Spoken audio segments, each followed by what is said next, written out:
Kamusta mga par? Long time no look dito sa YouTube. For today's video mga par, kakamustahin natin yung brand new Toyota Wigo Champion ng The Good Boy Racing Club.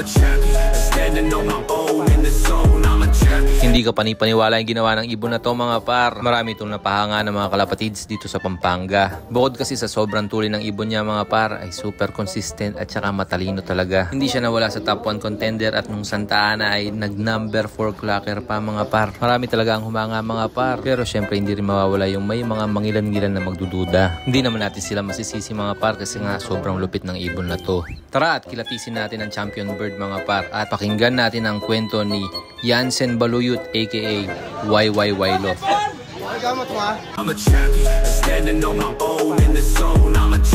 Ako po si Jansen Baluyut, ang may-ari ng YYY Love, ang first overall champion ng Wigo sa The Good Boy Racing Club.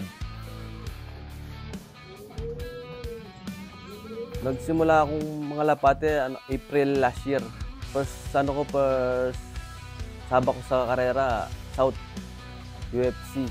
Hindi tayo pinalad doon eh. Tapos, yan, bumili ako ng singseng 10, comring lahat. Sumubok pa rin ako, nag-try ako.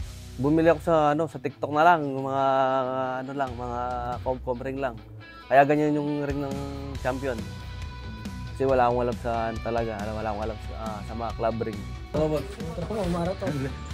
Yan mo na, ugawa pa ng poster talaga kanyan. Kaya may asali. Keng kay boss, keng malapit ka rin kaya. Malapit sila man. Samantha. Oh, Samantha Poultry Supply. Samantha Supply boss. Yung ibong yan, bata pa lang, 8 months. Tapos galing sa kasama ng tatay ko, katrabaho, binigay lang sa akin, gift bird niya. Kinausap ako, sabi niya, magdala ako ng singseng. Yun nga, nagdala ako ng singseng kaso, home ring lang. Kasi doon na talaga akong alam sa mga club ring. Si Alex, taga Pansyar din, taga Kutkut, Angeles. Papasalamat ako sa kanya, nabiyahan tayo ng isang overall. Pinapakain mo bro? Anong brand to bro? Guys, Maxi. Flyer breeder? Flyer. Maxi Flyer. Pag di ako nangangalapate, katrabaho ko, kami ng tubig. Pag day off, talagang papalipad ako. Kahit mainit, tanghali, talagang papalipad ako. Basta pag walang trabaho, sa kalapate na talaga ako nakatutok. Pero pag may trabaho, mga kapatid ko, yan, tuturuan ko kung paano magpalipad tsaka yung mga patoka. Ito mga par, kilatisin natin yung champion. Tuyong-tuyong balahibo mga par.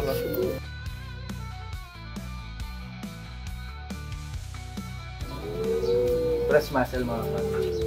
Pink. Tapos, ito kadalasan yung nagiging problema sa mga speed bird talaga. Kapag konti yung pahinga nila sa karera, sa laban, talagang hindi nabibigay ng katawan yung sustansya sa balahibo. Lalo na sa pakpak na patubo. So yan. Kung makita nyo pare yung nestmate niya, pakita ko yung nestmate niya. Ito yung nestmate niya.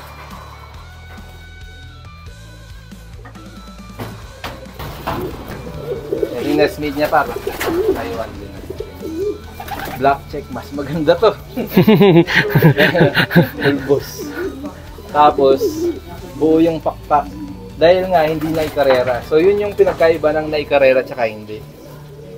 Yung naikarera, medyo dahil nga nababatak sa lipad, yung sustansya nagagamit talaga. Yung balahibo, hindi masyadong maganda. Pero itong nestmate niya, pulpos. Tapos buo.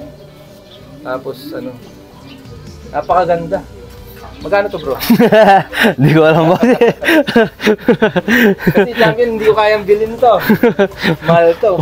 Wigo yung pinanalo nito, pero to baka naman.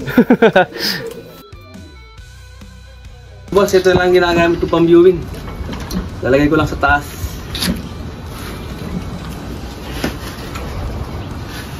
So bro, paano yung naging preparation mo?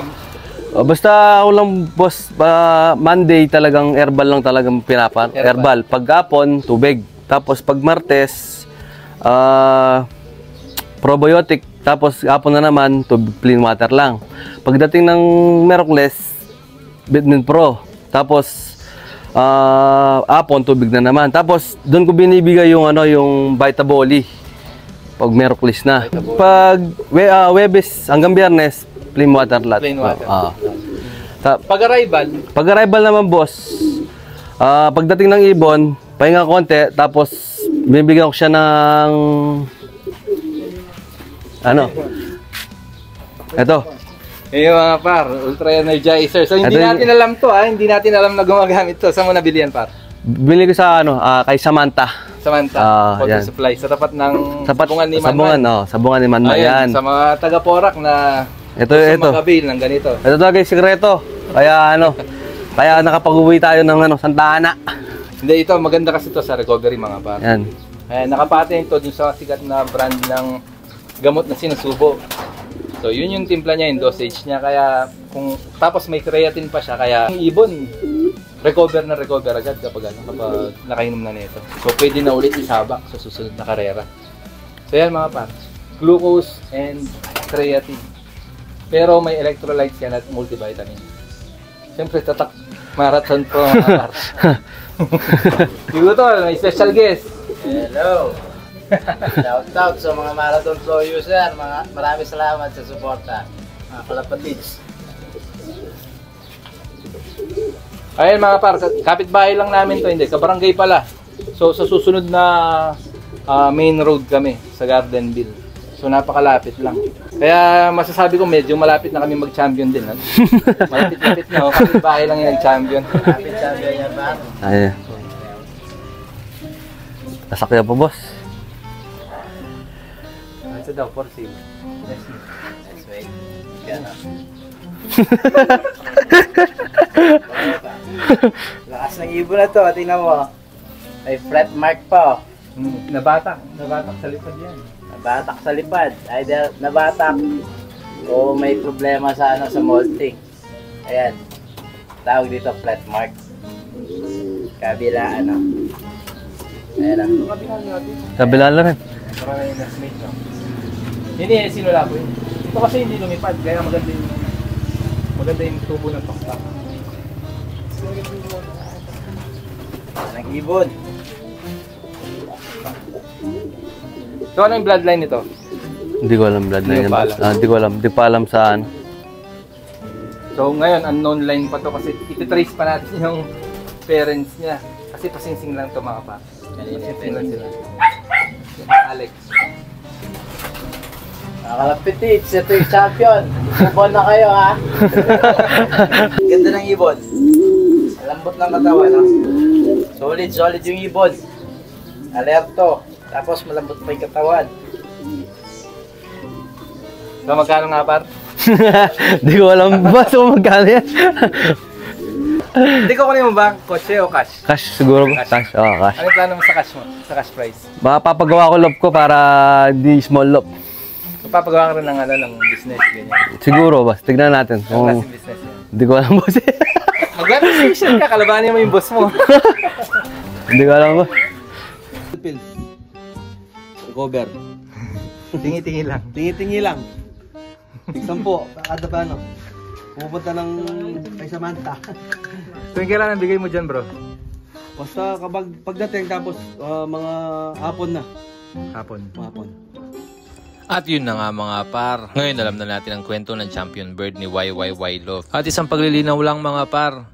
Hindi siya nagsimula sa isang entry lang. 5 ibon yung itinraining niya mga par. 3 mahihinang nilalang. Yung nestmate ng champion kaso nagawa na cold kaya iniatras. At saka yung super bird niya. Unknown line yung ibon mga par kasi hindi naman siya nag-breed. Ibinigay lang sa kanya kumbaga gift bird. Pero babalikan niya daw yung master breeder mga par para pasalamatan at alamin na rin ang bloodline ng kalapate niya. At bago tayo magtapos mga par, shoutout kay Rashley, ang biggest money winner ng battleground category sa kakatapos lang na The Good Boy Racing Club Summer Race.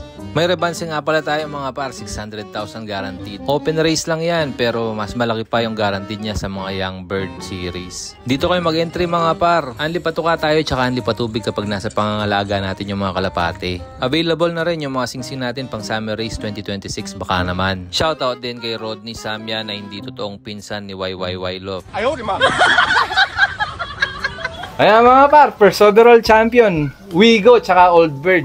YYY Love, dito yan sa Porac, Pampanga. Dito lang sa Santa Cruz pa to, no? Santa Cruz. Santa Cruz. Ayan. Yansen Baluyot mga par, add nyo sa Facebook, follow nyo. Yun, kita-kits tayo sa next season ng The Good Boy Racing Club. Medyo malaki-laki yung pa-premium natin, open race lang, wala pang singsingan yan. Pero premium Young Bird na mga par, kita-kita tayo dyan. At kung gusto nyo lang mabilis na recovery sa mga ibon, tanungin nyo kung anong gamit niya. Ultra Energizer lang mga par, powered by Marathon Pro.